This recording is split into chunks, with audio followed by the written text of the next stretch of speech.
Hello everyone, welcome back to my channel Sahi Seekho. तो जैसे कि आपने थंबनेल में देखा होगा कि आज हम इम्पोर्टेंट थ्रेशोल्ड लिमिट्स करने वाले हैं जो कि हमारे कंपनीज एक्ट में हैं। ठीक है, तो चलिए स्टार्ट करते हैं वीडियो। सबसे पहले देखेंगे कि जो इंडिपेंडेंट डायरेक्टर है एटलीस्ट 2 अपॉइंट करने हैं, कंपलसरी हैं किसी भी कंपनी को। अब वो कौन सी कंपनी है वो हमने नीचे देखना है। सबसे पहले है कोई भी लिस्टेड कंपनी अगर होगी उसको अपॉइंट करना कंपलसरी है। ठीक है, फिर कोई भी अनलिस्टेड पब्लिक कंपनी होगी जिसका paid up share capital, PSC means paid up share capital, क्या होगा, ग्रेटर दैन और इक्वल टू, मतलब यहाँ तो 10 करोड़ होगा या तो फिर 10 करोड़ से ज़्यादा भी होगा तो वो इस कैटेगरी में फॉल कर जाएगी एंड उसको इंडिपेंडेंट डायरेक्टर अपॉइंट करना कंपलसरी हो जाएगा। ठीक है, फर्स्ट कंडीशन क्या देखिए कि paid up share capital is greater than और equal to ₹10 crore. Then is turnover company का ग्रेटर दैन और इक्वल टू ₹100 करोड़। ठीक है, और एग्रीगेट बोरोइंग्स, इसका मतलब है एग्रीगेट बोरोइंग्स या लोन्स या 50 करोड़ से ज़्यादा। अब यहाँ पे ग्रेटर दैन और इक्वल टू नहीं है, यहाँ पर सिर्फ क्या है, ग्रेटर दैन वाला साइन है। इसका मतलब है कि अगर बोरोइंग्स 50 करोड़ से ज़्यादा होंगी तभी वो इंडिपेंडेंट डायरेक्टर के लिए कंपल्शन लगेगी, अदरवाइज़ अगर 50 करोड़ तक भी बोरोइंग्स हैं तो भी चलेगा। इसमें ऐसा नहीं है कि अगर सब में फॉल करेगी तभी इंडिपेंडेंट डायरेक्टर की प्रोविजन अप्लाई होंगी, बट अगर इन तीनों में से किसी भी एक में हमारी कंपनी फॉल कर रही है तो उसको इंडिपेंडेंट डायरेक्टर अपॉइंट करना कंपलसरी हो जाएगा। और कितने, एटलीस्ट 2। ठीक है, अब नेक्स्ट देखते हैं हमारे वुमन डायरेक्टर की थ्रेशोल्ड लिमिट। ये गिवन है सेक्शन 149 सब सेक्शन 1 में है। तो पहले तो हर लिस्टेड कंपनी को तो कंपलसरी है ही है woman director, at least 1 woman director तो उसकी कंपनी में होना चाहिए। ठीक है, और अगर कोई अनलिस्टेड पब्लिक कंपनी है जिसका paid up share capital 100 crore या उससे ज़्यादा है, या फिर टर्नओवर जो है 300 करोड़ या उससे ज़्यादा है, अगर इन दोनों में से कोई एक चीज़ भी है या फिर दोनों चीज़ें फॉलो हो रही हैं तो फिर हमारी कंपनी को वुमन डायरेक्टर अपॉइंट करना कंपलसरी हो जाएगा।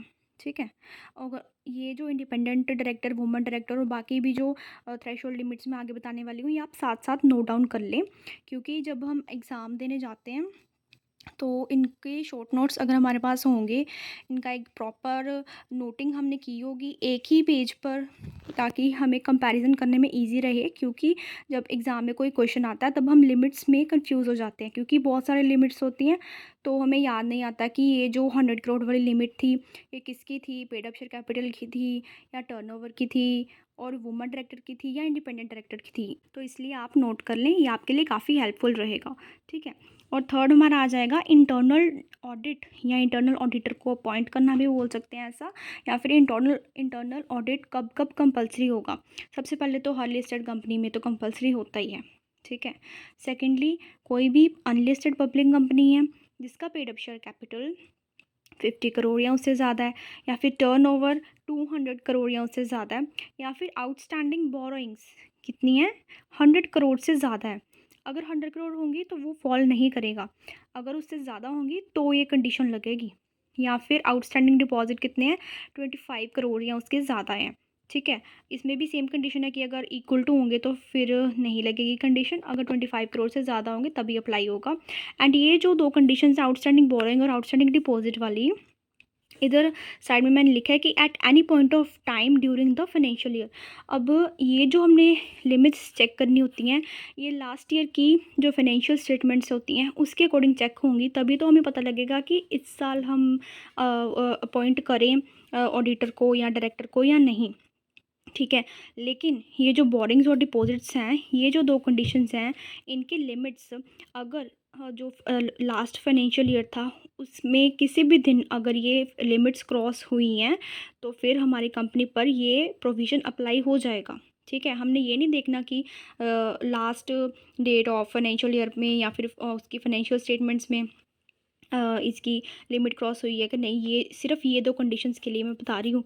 ठीक है, इसका मतलब क्या, फॉर एग्जांपल हमारी जो बोरिंग्स हैं वो स्टार्टिंग में तो जो फाइनेंशियल ईयर की स्टार्टिंग है उसमें तो थी 75 करोड़, और बीच में ना सितंबर में कहीं ना हमारी 125 करोड़ हो गई थी।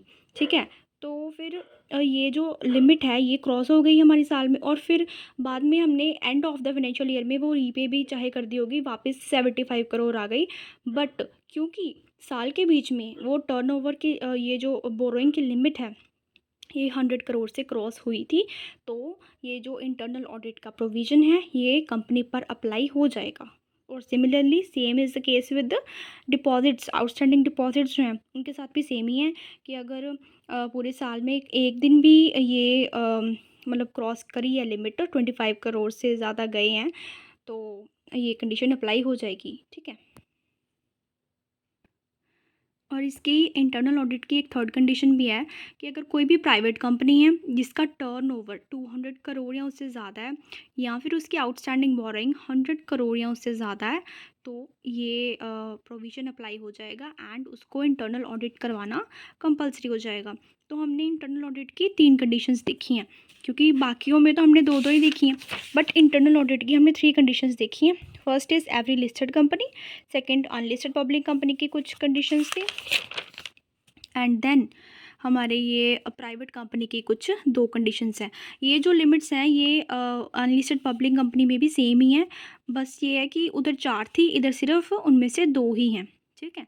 अब हम नेक्स्ट करेंगे सेक्रेटेरियल ऑडिट। ये सेक्शन 204 में गिवन है और ये हमारा कंपनी सेक्रेटरी करता है, ठीक है।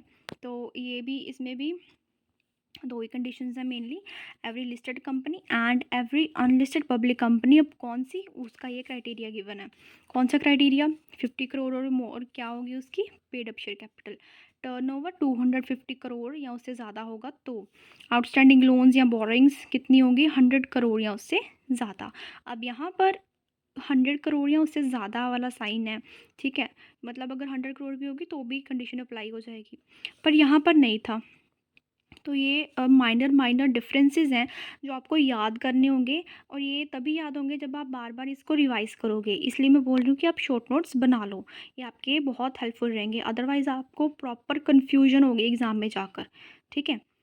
और इधर मैंने साइड में लिखा है कि ये जो हम चेक करेंगे ये लास्ट जो ऑडिटेड बैलेंस शीट होगी या ऑडिटेड फाइनेंशियल स्टेटमेंट्स होंगे, ये उसके अकॉर्डिंग चेक होंगे ये सारे के सारे। जैसे कि पिछले में मैंने बताया था, ये जो इंटरनल ऑडिट था उसमें मैंने बताया था कि अगर at any point of time during the financial year वो लिमिट क्रॉस हो गई तो मतलब आपको अप्लाई हो गया प्रोविज़न।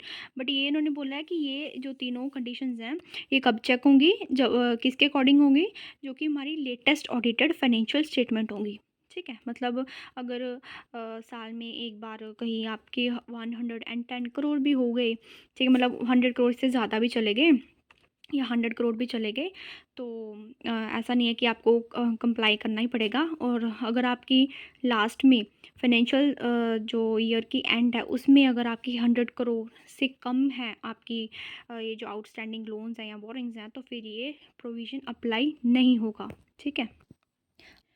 तो नेक्स्ट आती है हमारी कंपनी सेक्रेटरी की प्रोविजंस। ये सेक्शन नंबर 203 में गिवन है और इसमें रूल कौन सा अप्लाई होगा, 8 एंड 8A, ठीक है। तो ये तो सबसे पहले कोई भी लिस्टेड कंपनी है उसमें कंपलसरी होता है कंपनी सेक्रेटरी का, एंड कोई भी अनलिस्टेड पब्लिक कंपनी है जिसकी paid up share capital 10 crore या उससे ज़्यादा है तो उसमें भी कंपनी सेक्रेटरी की अपॉइंटमेंट कंपलसरी हो जाएगी। और प्राइवेट कंपनी में भी सेम है कि अगर paid up share capital 10 crore या उससे ज़्यादा, एंड अगर कोई भी ऐसी कंपनी है जो कि रूल 8 में नहीं आ रही, ठीक है, और उसका paid up share capital 5 crore या उससे ज़्यादा है, तो उस कंपनी पर भी कंपनी सेक्रेटरी को अपॉइंट करने की प्रोविज़न कंपलसरी हो जाएगी। तो एक बात ये समझनी पड़ेगी कि ऐसा नहीं है कि अगर हमारे कंपनी पर ये कंपलसरी है तो तभी हम इनको अपॉइंट करेंगे या तभी हम ये प्रोविज़न फ़ॉलो करेंगे। हम अपनी मर्ज़ी से वॉलंटरी भी हम इनको अपॉइंट कर सकते हैं। हम अपनी मर्ज़ी से भी वो सारे काम कर सकते हैं अगर हमारे कंपलसरी नहीं भी है तो। लेकिन जब हमने ये लिमिट्स क्रॉस कर दी, ये जो थ्रेशोल्ड लिमिट्स हैं, अगर हम इनमें फ़ॉल कर गए तो उनको अपॉइंट करना या वो काम करना या वो प्रोविज़न को फ़ॉलो करना कंपलसरी हो जाता है। नेक्स्ट जो आता है हमारा वो है CSR। ये तो हमें सबको पता है कि CSR का फुल फॉर्म क्या है, that is corporate social responsibility, and ये कौन से सेक्शन में गिवन है, सेक्शन 135 में। ये सेक्शन काफ़ी इंपॉर्टेंट है, तो इसको भी अच्छे से क्योंकि इस पे क्वेश्चंस आते हैं, बहुत सारे क्वेश्चंस आते हैं और हर अटेम्प्ट में आते हैं, इसलिए ये काफ़ी इंपॉर्टेंट है, तो इसको अच्छे से देखना। सबसे पहले तो CSR की एप्लीकेबिलिटी क्या है, CSR के जो प्रोविजंस हैं कौन सी कंपनी पर अप्लाई होंगे, ठीक है। तो लिखा क्या है, every company following under the following criteria in immediately preceding financial year should comply with CSR provisions under section 135। ठीक है, अगर इन तीनों में से कोई भी क्राइटेरिया फॉलो कर रही है, फॉल कर रही है हमारी कंपनी पिछले साल में, ठीक है, क्योंकि हमारी कंपनी पर CSR अप्लाई होगा या नहीं ये हमारा ये वाला साल तो डिसाइड करेगा नहीं, क्योंकि ये स्टार्ट हुआ है।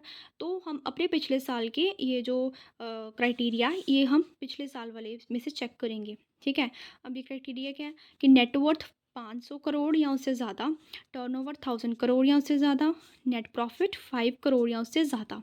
ठीक है, अब इनमें और का मतलब क्या है कि इन दोनों में से कोई भी अगर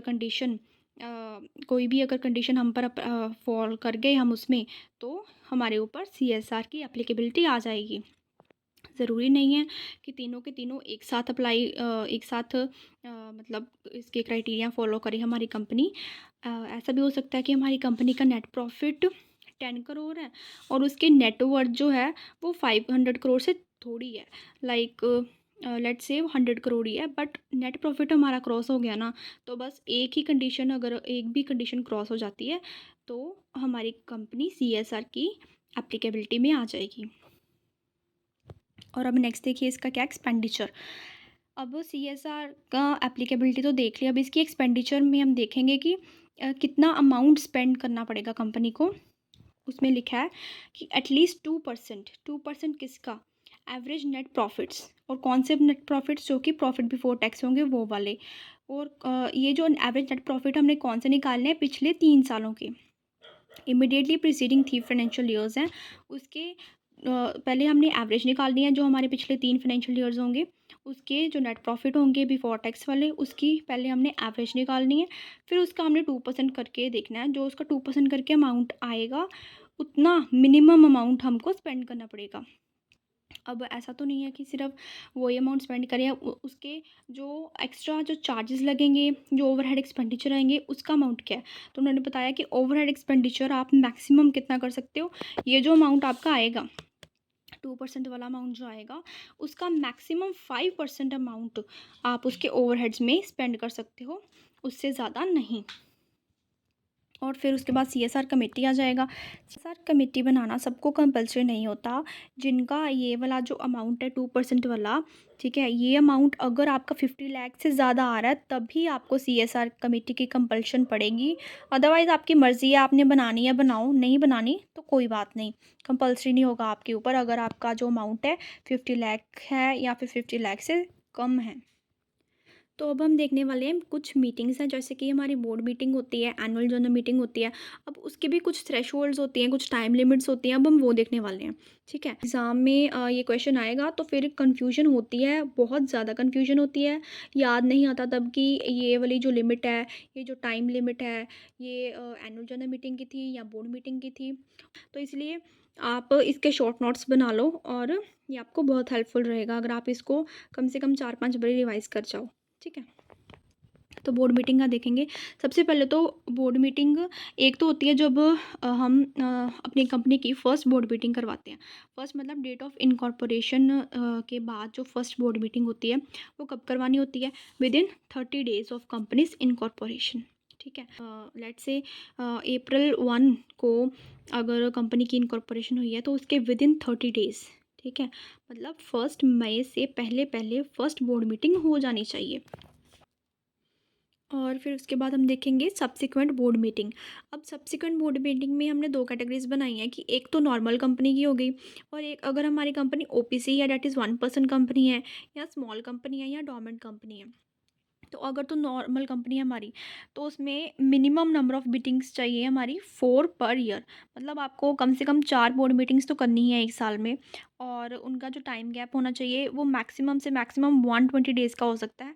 तो मतलब जो एक बोर्ड मीटिंग से लेकर दूसरी बोर्ड मीटिंग के बीच में जो टाइम गैप होना होगा वो मैक्सिमम 120 डेज़ होगा, मतलब उससे कम में ही आपको 120 डेज़ कंप्लीट होने से पहले ही आपको अपनी दूसरी बोर्ड मीटिंग कंडक्ट करवानी है। ठीक है, और जब हम OPC स्मॉल या डोरमेंट कंपनी की बात करते हैं तो उसमें नंबर ऑफ़ मीटिंग्स जो हैं वो मिनिमम कितनी चाहिए, 2 पर ईयर, ठीक है। अब वो भी कैसे, ऐसे नहीं कि अगर 2 साल 1 साल में 2 चाहिए तो एक आज कर ली, दूसरी कल कर ली, ऐसा नहीं चलेगा, ठीक है।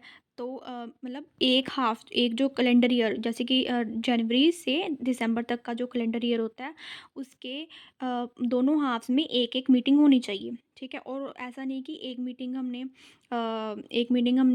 30 जून को रख ली और दूसरी 1 जुलाई को रख ली, ऐसा नहीं होना चाहिए। तो इसके लिए उसका टाइम गैप भी मिनिमम 90 डेज़ का होना चाहिए। यहाँ पे मिनिमम है और यहाँ पे मैक्सिमम है, ये चीज़ याद रखना, क्योंकि ये बोर्ड मीटिंग ये नॉर्मल कंपनी के लिए इम्पोर्टेंट होती है। तो इसमें ज़्यादा से ज़्यादा टाइम गैप नहीं चलेगा, ठीक है। मतलब ज़्यादा से ज़्यादा 120 डेज़ का होना चाहिए। तो इसको अगर हम जितनी जल्दी कर लें उतना हमारे लिए अच्छा होगा।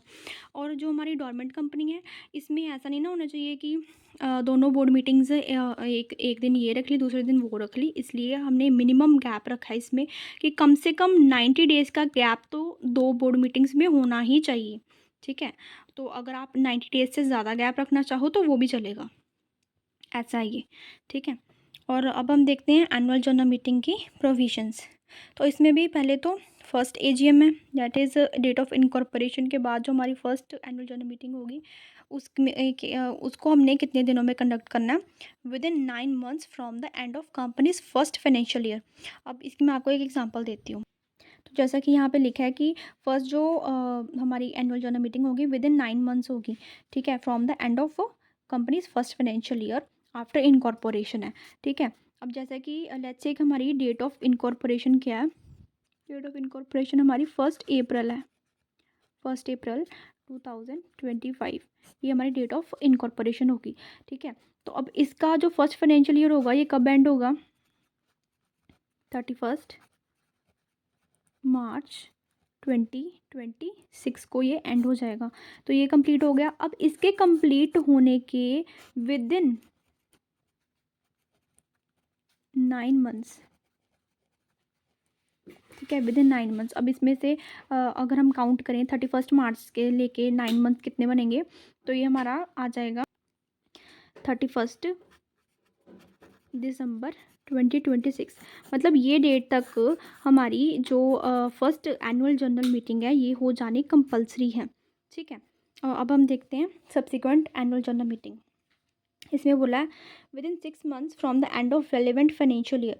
अब इसमें रेलिवेंट फाइनेंशियल ईयर इसलिए लिखा है क्योंकि इसमें फर्स्ट वाली जो फर्स्ट फाइनेंशियल ईयर होगा वो तो फर्स्ट एनुअल जनरल मीटिंग यहाँ पे कवर हो गई 9 मंथ्स में जो करनी होती है।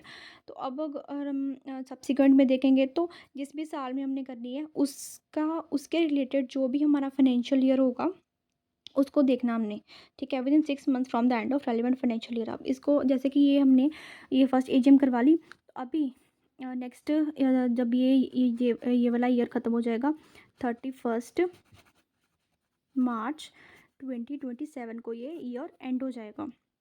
तो इसके एंड होने के विद इन 6 मंथ्स, अभी विद इन 6 मंथ्स कितना टाइम बन गया, ये बन गया 30 सितंबर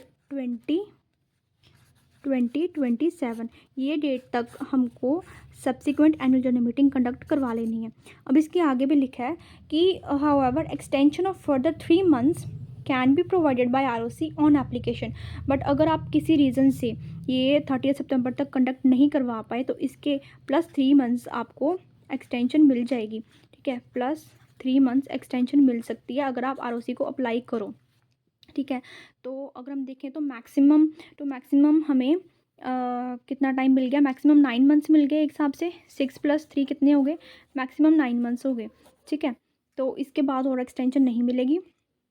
और अगर हम यहाँ से देखें तो कितना ये कौन सी डेट बनती है, अगर मैक्सिमम 3 मंथ्स भी हमने एक्सटेंड करवा लिए तो फिर ये हमारी यही वाली डेट बन जाएगी 31 दिसंबर वाली, 31 दिसंबर 2027 वाली डेट बन जाएगी, ठीक है। और एक और बात लिखी है इसमें कि मैक्सिमम इंटरवल बिटवीन 2 एजीएम्स कितना होना चाहिए, 15 मंथ्स का। मतलब ज़्यादा से ज़्यादा आप 15 मंथ्स का ही इंटरवल रख सकते हैं एक मतलब 2 जनरल मीटिंग के बीच। जैसे लेट से जो हमने इस बारी जो करवाई है जनरल मीटिंग वो हमने टाइमली करवा ली, ठीक है, 30 सितंबर को हमने करवा ली। बट जब हमने नेक्स्ट ईयर की करवानी है, नेक्स्ट ईयर की कब होगी, 30 सितंबर वाला जो ईयर है ये 2027 है, तो ये कब एंड होगा? 2028, 31 मार्च 2028 को एंड हो गया। ठीक है, अब इसके बाद वाली जो एनुअल जनरल मीटिंग है उसकी डेट होनी चाहिए थी 30 सितंबर 2028, बट फॉर एनी रीज़न ये हमारी एनुअल जनरल मीटिंग कंडक्ट नहीं हो पाई। तो हम मैक्सिमम से मैक्सिमम यहाँ से जो 31 सितंबर में हमने कंडक्ट करवाई थी ना, इसके मैक्सिमम 15 मंथ्स,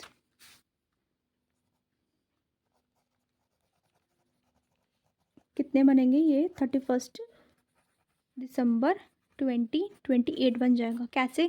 अब अगर हम यहाँ से काउंट करें तो 6 + 3, ठीक है, ये यहाँ से तो फाइनेंशियल ईयर के एंड से 9 मंथ्स बन गए।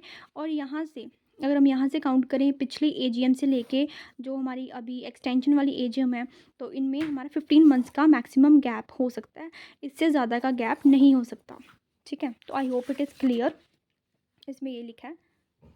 तो आई होप आपको ये वीडियो अच्छी लगेगी एंड ये काफ़ी हेल्पफुल रहेगी आपके लिए भी। और अगर आप ये वीडियो को 4-5 बार ही देख लेते हैं या फिर खुद से भी आप नोट्स प्रिपेयर कर लेते हैं, तो आपके जो एग्ज़ाम्स हैं उसमें काफ़ी हेल्पफुल रहने वाली है। ठीक है, और ये वीडियो का पार्ट 2 भी मैं लेके आऊँगी कमिटीज़ के ऊपर, जो होगा, जो भी कमिटीज़ होंगी हमारी कंपनी लॉ के अंडर या फिर हमारी सेबी एलओडीआर के अंडर जो भी कमिटीज़ आती हैं, जैसे कि audit committee, NRC, SRC, vigil mechanism या फिर सीएसआर कमेटी भी, क्योंकि कंपनी लॉ में और सेबी में इन दोनों की जो प्रोविजंस हैं उनमें माइनर डिफरेंस है। ठीक है, तो उसको एक प्रॉपर टेबुलर फॉर्म में हम कंपैरिजन करके देखेंगे। बट ये तभी होगा अगर आप मेरे चैनल को सब्सक्राइब करेंगे, इस वीडियो को शेयर करेंगे, इस वीडियो को लाइक करेंगे एंड कमेंट करेंगे। ठीक है, कि आपको पार्ट 2 चाहिए। ठीक है, और अगर आपको ये पार्ट 2 चाहिए तो आप कमेंट करें पार्ट 2, तो मैं ये वीडियो लेकर आऊँगी। ठीक है, thank you so much for watching.